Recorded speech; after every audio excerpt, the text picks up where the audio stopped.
In Iran this morning, the army vows to, quote, confront the enemies and put down a series of deadly protests, mostly led by women. The protesters are furious over the recent death of a 22-year-old woman after she was taken into custody accused of violating Iran's rigid dress code for women there. Ramy Inocencio reports on the women who are challenging some of the basic underpinnings of Iran's Islamic regime. Taking off their head coverings and waving them in the air, this is defiance in Iran. And women are leading the charge. Some are even burning their hijabs, their mandatory head coverings, in protest. Sparked by the death of 22-year-old Mehsa-Amini, police allege she suffered a heart attack after being arrested for wearing an improper hijab.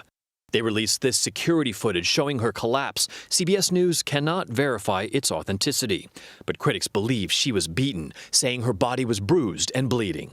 It all started with a hijab. How is that possible? There is a morality police that polices the streets, brings women in, punishes them.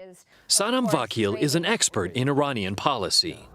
The morality police are enforcers of Iran's strict Islamic dress code, well documented, confronting women, sometimes violently, for not covering their heads or bodies. For conservatives and hardliners within the system, the hijab can be a source of power or a source of identity. For people that are against the hijab, it is the question of choice. Really, their lack of choice under Iran's version of Islamic law.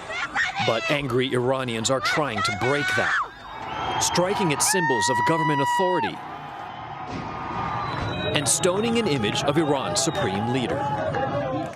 Some women are cutting their hair in front of clapping crowds in solidarity. Authorities are cracking down, in some cases with lethal force. People are just fed up. This is a generation of Iranians that are pushing back.